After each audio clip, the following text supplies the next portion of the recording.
de cruz se erigiu, dela o dia fugiu, como emblema de vergonha e dor.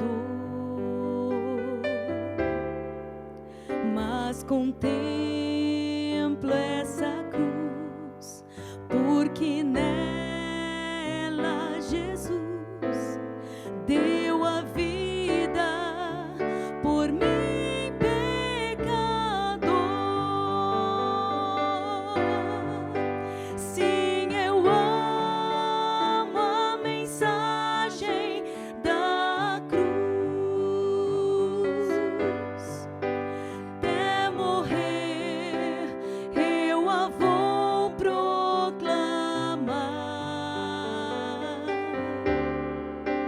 Levarei eu também minha cruz, até por uma coroa trocar. Desde a glória dos céus, o Cordeiro de Deus ao Calvário humilhante baixou.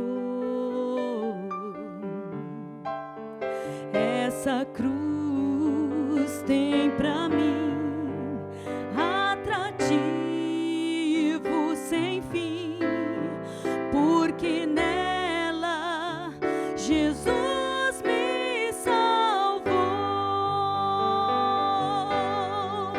Sim, eu amo a mensagem da cruz. Até morrer eu a vou proclamar.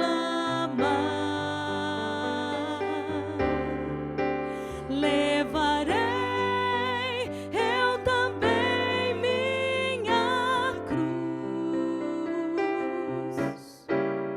até por uma coroa trocar. Nessa cruz padeceu e por mim já morreu meu Jesus, para dar-me perdão. Eu me alegro na cruz, dela vem graça e luz para minha santificação.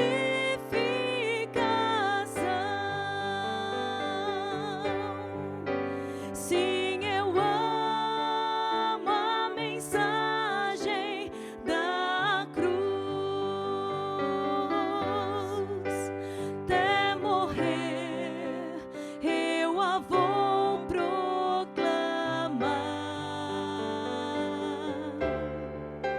Levarei eu também minha cruz,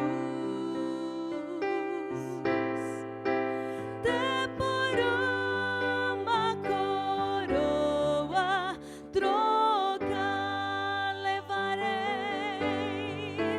Levarei eu também minha cruz, até por uma coroa trocar.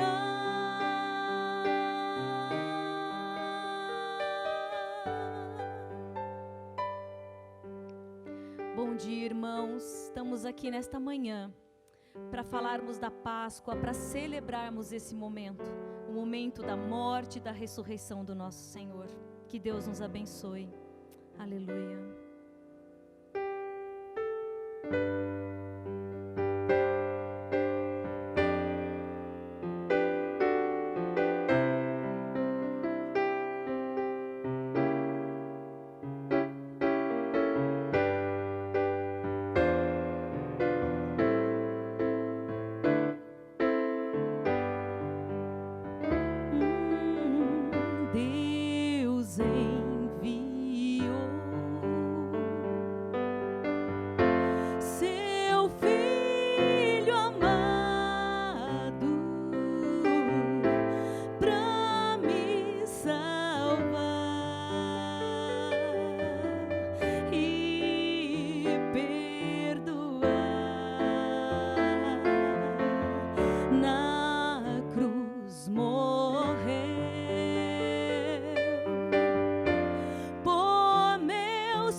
vivo está.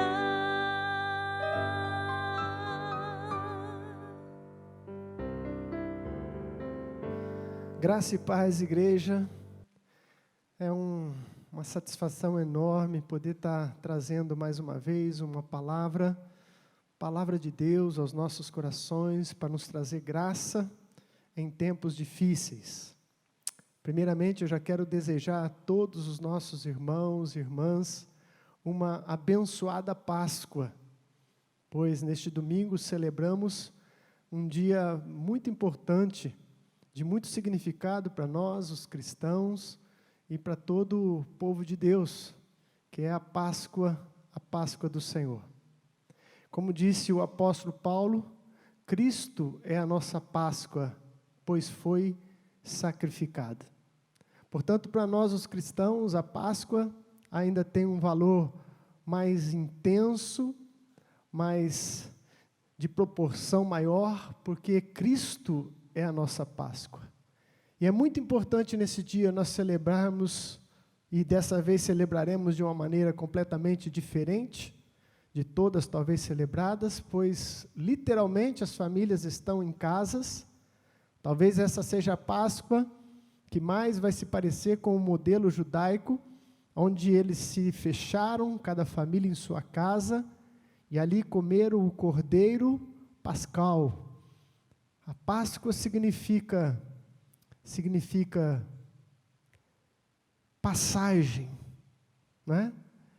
Foi e é para nós uma passagem da morte para a vida em Cristo. E foi para o povo judeu a passagem, a libertação da escravidão do Egito. Portanto, é uma alegria termos a oportunidade, mais uma vez, que o Senhor nos dá, de celebrarmos a Páscoa do Senhor. Que desde já você possa estar participando junto conosco deste momento tão importante e celebrando em família, em nome de Jesus. Eu gostaria de trazer para vocês uma palavra do Senhor, para nos enriquecer, para nos alimentar espiritualmente em tempos difíceis. E para isso eu gostaria de fazer uso do livro de Marcos. Marcos, nós vamos ler capítulo 4, versículo 35 ao 41. Evangelho de Marcos, capítulo 4.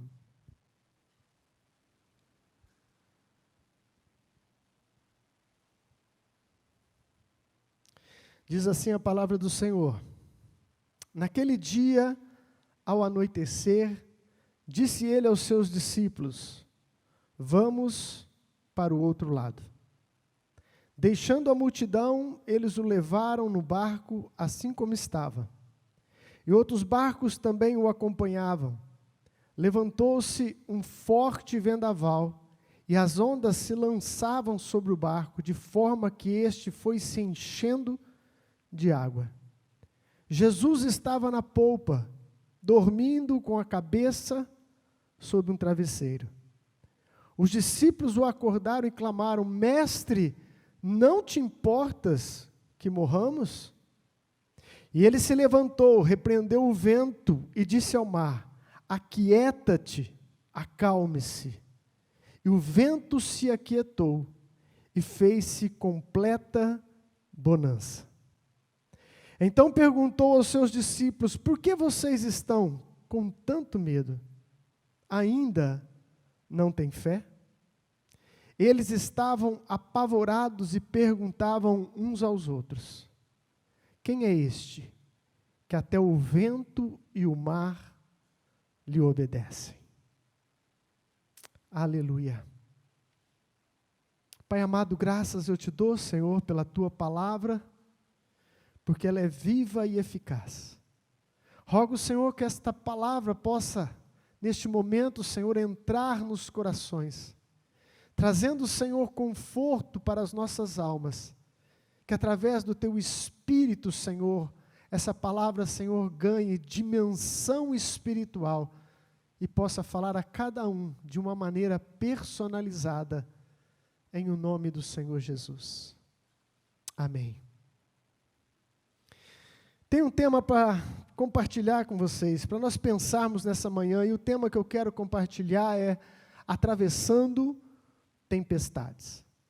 Atravessando tempestades talvez seja um tema bastante atual para os nossos dias, em meio a este caos em que o mundo está vivendo, em que todos nós estamos experimentando com essa pandemia.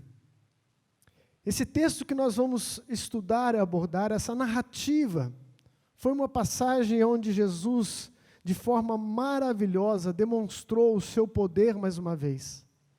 E também, mais uma vez, Jesus colocou os seus discípulos num curso prático de vida cristã. E por isso o tema, atravessando tempestades. Porque eu creio, meu querido, que em toda tempestade, em toda crise, em toda luta que nos são apresentados pela vida, há lições a serem aprendidas. Há um propósito de crescimento, há um propósito de amadurecimento, há um propósito de Deus. Muito embora, muitas vezes não é Deus quem promove a tempestade, mas Deus nos ensina através das tempestades. Mas existem tempestades, na verdade, que nós mesmos é que, por desobedecermos à vontade de Deus, entramos em tempestades em nossas vidas, entramos em crises. Esse tipo de tempestade, ela não atinge a todos, mas atinge pessoas que se recusam a andar segundo o padrão divino, segundo a orientação do Espírito Santo, e têm as suas vidas completamente transformadas em vendavais e tempestades. E alguns ainda se perguntam, nossa, por que eu estou passando por tamanha crise? Conheci um amigo que já partiu, já é falecido, que ele tinha uma família estruturada, ele tinha uma boa empresa funcionando, e eu prestava serviço para ele. Viajamos muito juntos e conheci um pouco da vida dele. Em determinado tempo da vida dele, ele conheceu uma outra mulher, e começou então a se enamorar com uma mulher sendo casado, fazendo dela sua amante. E isso foi se agravando, esse ciclo foi continuando, ao ponto, é lógico, da família descobrir e de acontecer o divórcio, a separação que foi inevitável. Após a separação, aconteceu a divisão, que também é justo, que também está dentro da lei, que cada um tem a sua parte naquilo que foi construído. A sua mulher, que eu a conheço até hoje, está viva até hoje, pegou a metade daquilo que lhe pertencia, de tudo que o marido e ela construíram juntos. E ele, para não vender a sua empresa na época, ele fez um financiamento e comprou a parte dela. Resumindo a história, o tempo foi se passando e as dívidas foram se acumulando, ao ponto dele se ver completamente endividado, e veio a perder a sua empresa em uma falência. Em pouco tempo também perdeu a sua amante. E no final da sua vida, de forma muito triste, teve que ser amparado pelos filhos, porque nem lugar tinha aonde dormir. Essa é uma tempestade que não precisaria de ter passado. São tempestades que entramos porque não damos ouvido à voz de Deus. Mas existe outras tempestades que eu costumo dizer, tempestade que vem para todos. Pois o próprio Senhor Jesus disse, no mundo tereis aflições. O mesmo terremoto que pode balançar a casa do seu vizinho, também pode derrubar a sua, porque estamos vivendo em um mundo decaído. E este mundo decaído está sujeito a intempéries, a tempestades, a crises, a caos, e todos nós podemos estar passando, ou já estamos passando, ou experimentamos tempestades que vêm para todos. Tempestade que vem para todos. E um terceiro tipo de tempestade, essa eu acredito que todo cristão passa ou passará. É a tempestade que vem para aqueles que obedecem a Jesus. É isso mesmo que eu estou te dizendo, meu querido. Aqueles que decidiram no seu coração servir ao Senhor Jesus, podem ter certeza que neste mundo terão aflições. Aquela passagem de Isaías, algumas pessoas citam ela errada, Isaías 43, versículo 2, dizendo, olha, está escrito na palavra, se passares pelo fogo, não te queimarás. Não está escrito isso na palavra. Não está escrito se passares pelo fogo. O que está escrito lá é quando passares pelo fogo. Quando passares pelas águas, elas não vão te submergir. Quando passarem pelo fogo, ele não te queimará. É só uma questão de tempo. Quando você passar. Porque todo aquele que se propõe no seu coração andar com Jesus, terá inevitavelmente crises provocadas pela sua postura de fé. Crises provocadas pelo testemunho do nosso Senhor Jesus Cristo. Mas graças a Deus que vivemos em um país laico, onde temos completa liberdade de adorarmos e servirmos e cultuarmos a Deus. Mas em muitos lugares na terra, muitos estão sofrendo por causa do Evangelho de Cristo. Mas o tempo e a mensagem que eu quero trazer para você hoje, para cada um de nós, é da tempestade que alcança todos. É dessa tempestade que está ao nosso redor, uma epidemia, um momento completamente fora de uma realidade de vida cotidiana, uma quarentena, um medo instalado, um pânico instalado no meio da sociedade por causa de uma tempestade que está assolando o mundo. Mas eu quero te dizer, meu querido, e é por isso que eu senti no coração de trazer essa palavra, muito embora hoje seja domingo de Páscoa, talvez essa palavra seja uma sexta-feira da paixão, seja uma palavra que retrata um momento ainda da tempestade, que é o momento em que nós vivemos. Tempestade. Mas como eu disse no começo, toda tempestade traz em si lições importantes para nós aprendermos. Jesus Cristo, antes de começar esse episódio que nós lemos, ele estava ensinando a todos, ensinou várias parábolas, ele estava com uma grande multidão, assentado, ensinando eles. Mas com os seus discípulos, além dele ter um ensino didático, ele sempre os levava a experimentar um ensino prático. E é exatamente neste momento que ele rompe com a multidão, deixa a multidão e fala, vamos para o outro lado. E aqui começa o ensino da tempestade. 4 coisas eu quero destacar para vocês, do que podemos aprender, do que devemos aprender com as tempestades da vida. Vamos lá comigo? Primeira lição de uma tempestade, primeira lição de uma crise, meu querido, é que uma tempestade tem começo, mas nós não podemos esquecer que ela também tem um fim. A tempestade tem começo, mas a tempestade tem fim.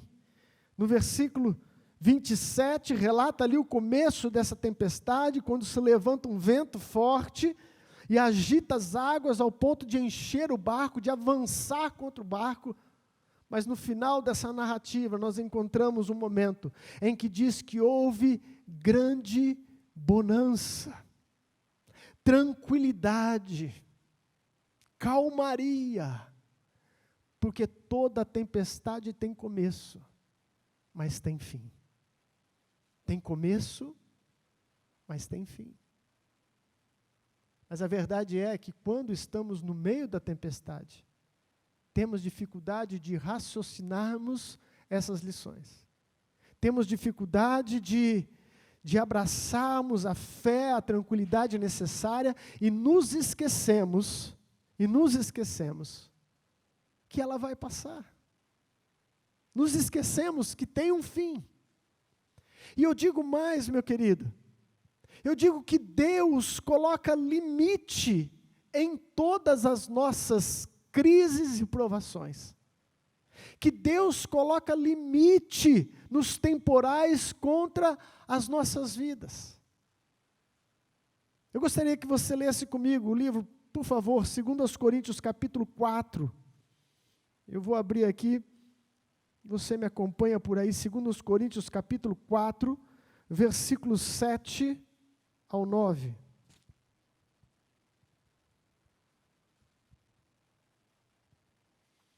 Olha o que o apóstolo Paulo está instruindo a igreja.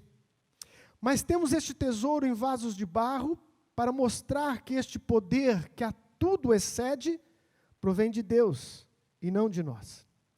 E aí ele continua no 8. De todos os lados somos pressionados, mas não desanimados. Ficamos perplexos, mas não desesperados. Somos perseguidos, mas não abandonados.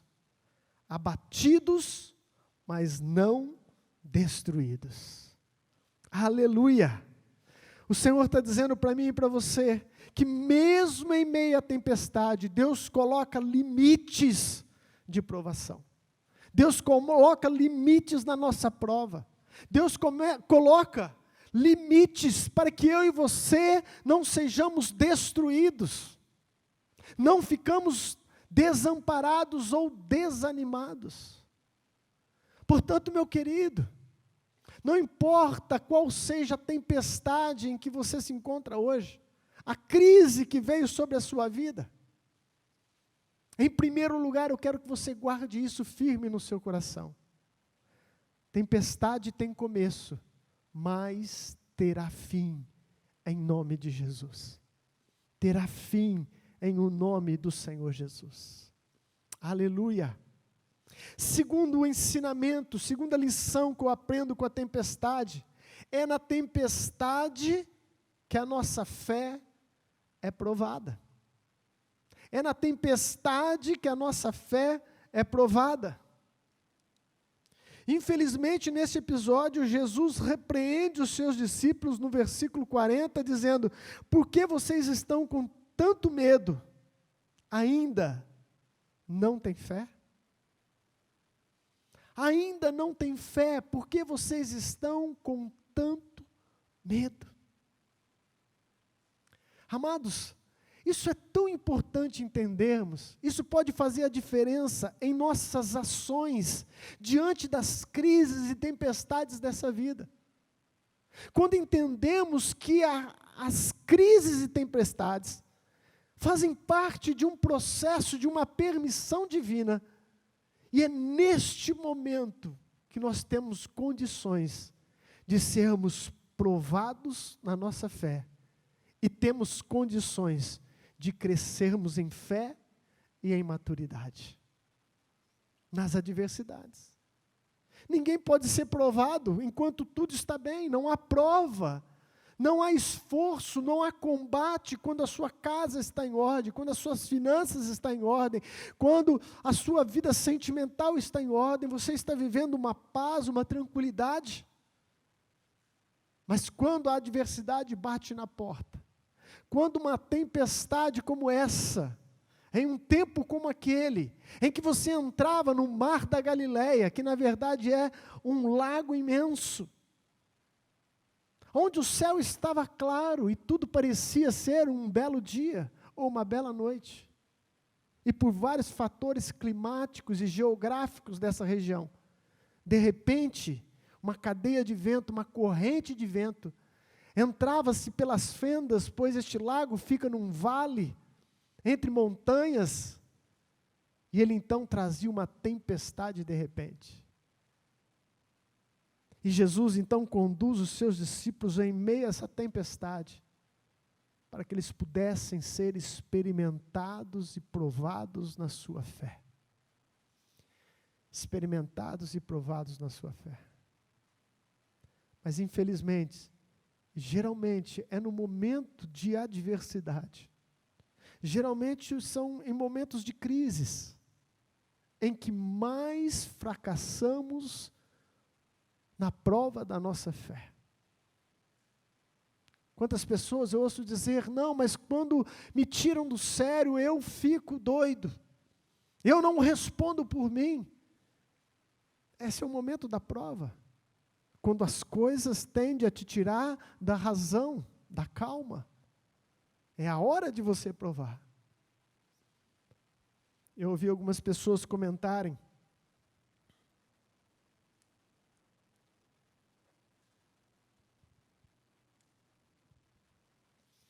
que após passar essa pandemia, este momento em que o mundo vive, que as igrejas estarão cheias, que as pessoas que não se entregaram ainda ao senhorio de Cristo, vão começar a vir para as igrejas para buscarem a Deus. E quando essa pessoa disse isso, eu fiquei pensando, e não é nem uma questão de incredulidade, mas de um raciocínio em cima daquilo que eu tenho visto. Por que as pessoas virão? Por que elas virão? Porque passou uma grande luta. Tempos em tempos a humanidade passa por lutas. Qual tem sido o nosso testemunho na hora da prova? Porque isso sim, eu acho que faria o grande diferencial para que as pessoas, após essa tempestade, viessem e quisessem conhecer o Deus que nós servimos. Se realmente na hora da tempestade e da prova, eles poderem ver nos cristãos, no povo de Deus, um povo sereno, um povo centrado, um povo desfrutando de paz no coração, muito embora o mundo está vivendo um terror, mas o povo de Deus confortado pelo Espírito Santo, tendo uma visão correta da vida, tendo uma visão correta de quem Ele é em Cristo, poder passar para os de fora, que nós servimos um Deus que é vitorioso, podemos passar para os de fora que o céu não está em quarentena, que não há crise no céu, Deus é soberano sobre tudo e sobre todos. Se nós conseguirmos passarmos pela prova, na hora da tempestade, a prova da fé, talvez esse testemunho ficará e poderá atrair muitos para conhecerem o nosso Deus.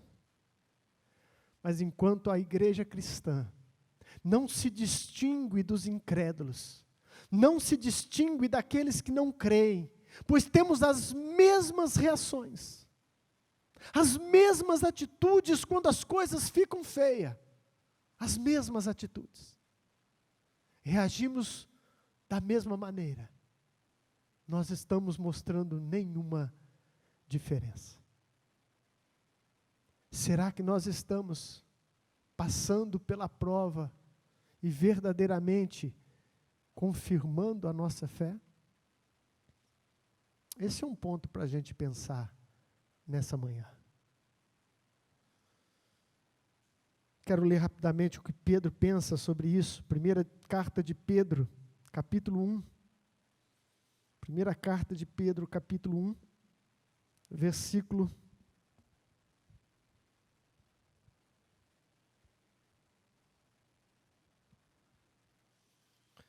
1 de Pedro 1, versículos 6 e 7.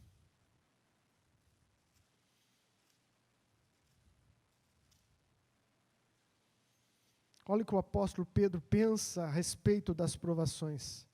Ele diz, nisso vocês exultam, ainda que agora, por um pouco de tempo, devam ser entristecidos por todo tipo de provação. Preste bem atenção, meus queridos. Pedro está dizendo, neste tempo chamado hoje, neste tempo chamado a nossa passagem sobre a terra, pode ser que sejamos entristecidos em algum tempo. Pode ser que seremos também atacados pelas crises e pelas tempestades. É na tempestade que a nossa fé é provada.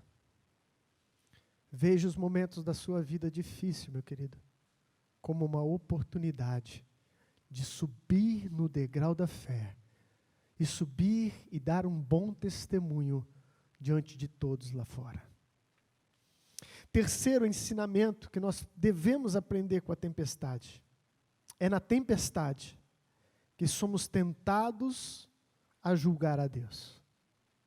É na tempestade que somos tentados a julgar a Deus. Volta lá pelo texto que nós estamos em Marcos.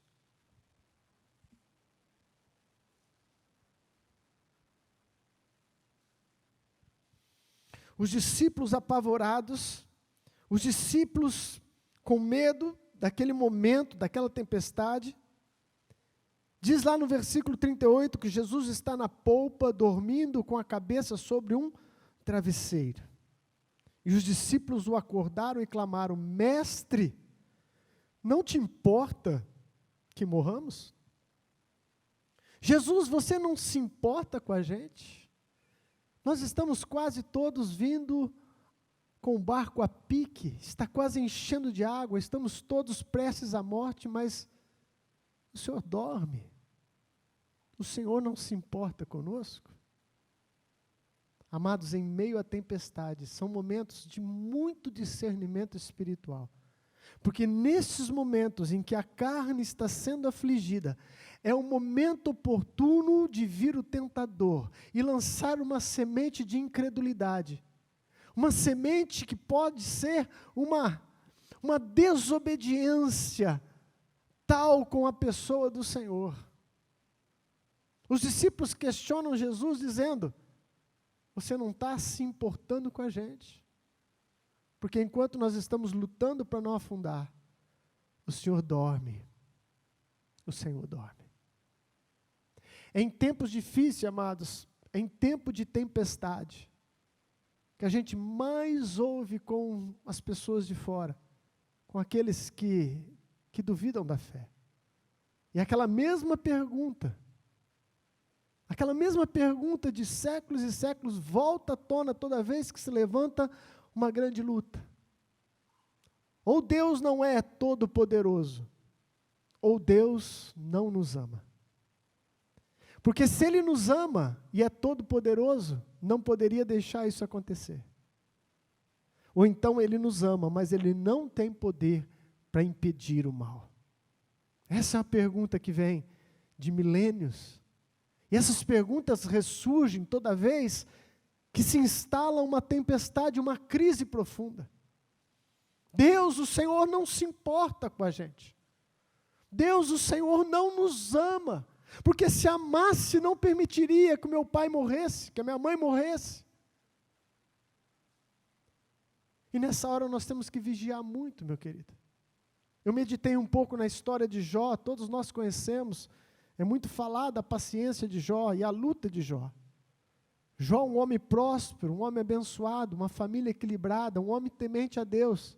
No mesmo dia, ele vê tudo que tem ser destruído, roubado toda a sua riqueza, os seus filhos mortos em uma tempestade. E no primeiro capítulo de Jó, o texto nos diz e nos informa que apesar de toda essa turbulência, e que Jó não fazia ideia do que poderia estar acontecendo, diz o texto, mas Jó não pecou contra o Senhor. Como se não bastasse, nós conhecemos a história, depois o diabo toca na sua carne, e coloca nele uma enfermidade maligna, com chagas e feridas, que vai da planta do pé até o último fio de cabelo da cabeça. E diz o texto que aquele homem, por tanta agonia, ele se coça com cacos de telha. E ele é lançado nas cinzas. E mesmo diante deste quadro, mesmo a sua mulher o instigando, dizendo, amaldiçoa este Deus e morre. Ele repreende a sua mulher e diz, você fala como uma louca. E depois no final do capítulo 2, mais uma vez há o registro. E Jó não pecou com sua boca contra Deus. Cuidado, meu querido, que quando as lutas se agravarem, o diabo pode te tentar a duvidar do amor de Deus.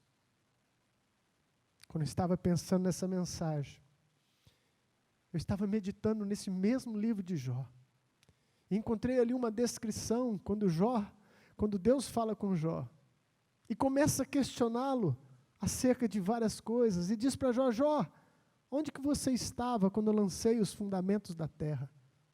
Onde você estava, Jó, quando eu disse para o mar o seu limite? E ele vai discorrendo em toda a sua criação. Amados, o que nós conhecemos de Deus é não sei qual a porcentagem que eu poderia usar aqui, mas é o mínimo do mínimo, daquilo que nos foi revelado pela sua palavra. Mas por mais que estudemos, por mais que nos esforcemos em conhecer a Deus e ler toda a literatura possível, nós nunca conheceremos a Deus na sua totalidade enquanto estivermos nessa vida. Nunca conheceremos. Portanto, em momentos difíceis, eu te desafio a ter a serenidade e a sensibilidade espiritual de não julgar a Deus. O que eu conheço de Deus é suficiente para mim descansar, para você descansar. Que o Deus Todo-Poderoso, que formou os céus e a terra, se fez homem e morreu por todo pecador. Não morreu pelos seus amigos, não morreu pelos seus irmãos, mas morreu por todos nós, que até então éramos os seus inimigos. Essa é a maior prova do amor de Deus pela humanidade. E ainda que eu não entenda nada do que esteja acontecendo ou virá a acontecer, guardarei a minha boca e o meu coração para não pecar contra o meu Deus. Os discípulos não tiveram discernimento e acusam Jesus de imparcialidade, de descaso com a dor deles. Mas em quarto e última lição que eu quero compartilhar com vocês desse texto. Quarta lição que nós devemos aprender com a tempestade. É na tempestade que podemos ter experiências maravilhosas com Deus. É na tempestade que podemos ter experiências maravilhosas com Deus. Aleluia. Os discípulos entram nessa aventura, nessa viagem, se deparam com este caos, com essa tempestade. Só os discípulos e Jesus. Era o aprendizado prático, era a lição de vida. E em mais densas nuvens, de ventos soprando contra, diante de um quadro ameaçador de morte, eles tiveram uma das maiores revelações de Jesus Cristo, soberano sobre a terra, Senhor de todas as coisas, Senhor do vento e do mar. Nesse texto, nessa narrativa, nos é apresentado as duas naturezas de Jesus, tão verdadeiras e tão mescladas que chegam a nos confundir. Nos versículos anteriores, nós vemos um Jesus dormindo em uma almofada, em meio a um barco que chacoalhava muito, em meio a águas que já estavam invadindo, adentrando o barco. Nós vemos um Jesus homem, 100% homem, cansado, com suas forças, humanamente falando, esgotado pelo trabalho.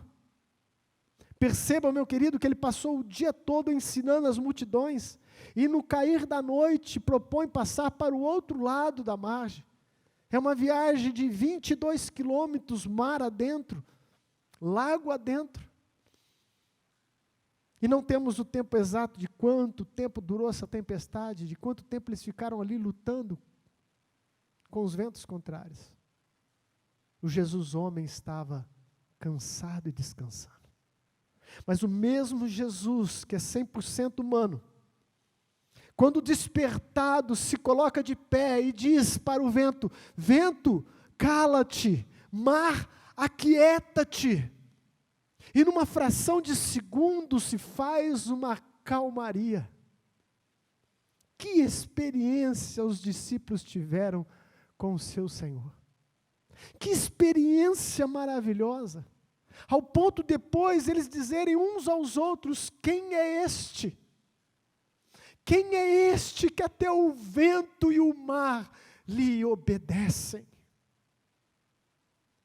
Meu irmão, eu te desafio a erguer um olhar para esses momentos de crise, de tempestade, e se lembrar que pode ser em meio a essas tempestades, ou tempestades como essas, ou crises como essas, que você pode ter uma experiência profunda com Deus. Você pode ver a face de Deus como você nunca experimentou. Você pode ser uma testemunha do poder de Deus e da grandeza do nosso Deus, que é soberano sobre todas as coisas. Os discípulos, em plena tempestade, tiveram a grande oportunidade de testemunhar o poder de Jesus.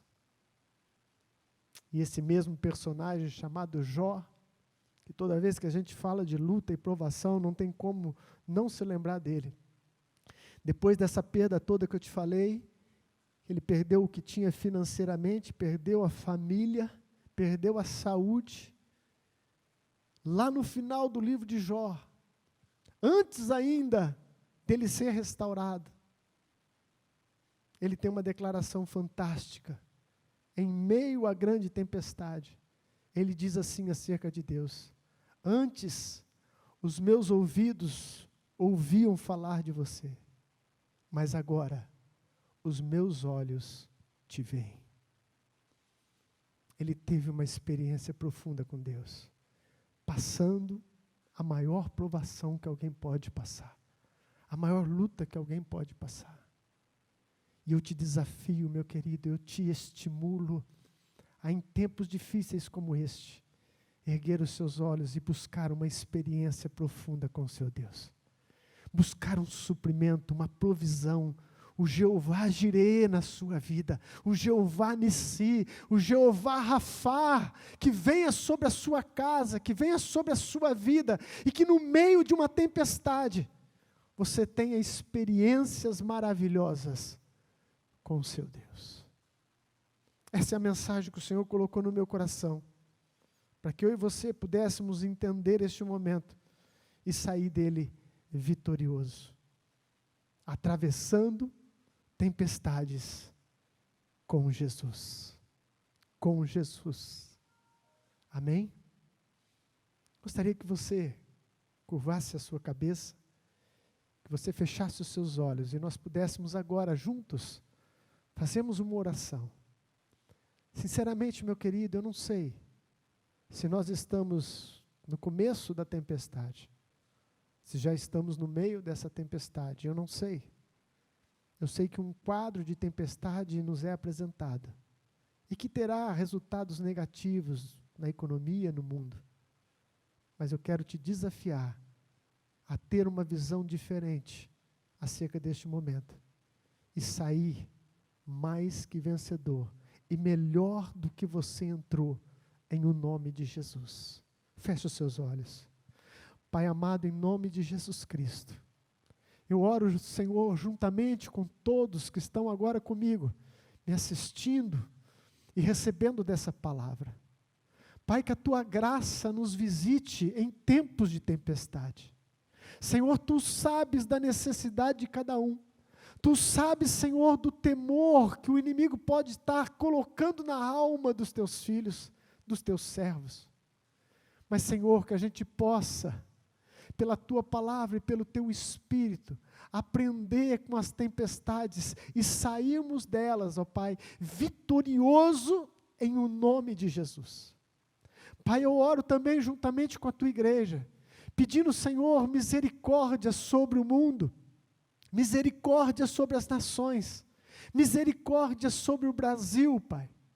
Que a cura, Senhor, venha a ser desvendada, descoberta, que um remédio eficaz, Senhor, venha combater este mal, e que uma vacina, Senhor, uma vacina que vai nos proteger, que vai nos resguardar, seja, Senhor, elaborada em o nome do Senhor Jesus. Nós clamamos por misericórdia, Pai, clamamos por misericórdia em tempos difíceis sobre o mundo. Que o teu Espírito esteja consolando aqueles que perderam pessoas amadas, pessoas próximas. Que o teu Espírito Santo, o Espírito Consolador, seja com cada um de nós, em o nome do Senhor Jesus. Amém. E que o grande amor de Deus Pai, a graça do nosso Senhor Jesus Cristo e a doce presença do Espírito Santo esteja conosco e com todo o povo de Deus, hoje e para sempre. Amém. Feliz Páscoa e que Deus abençoe a todos. Amém.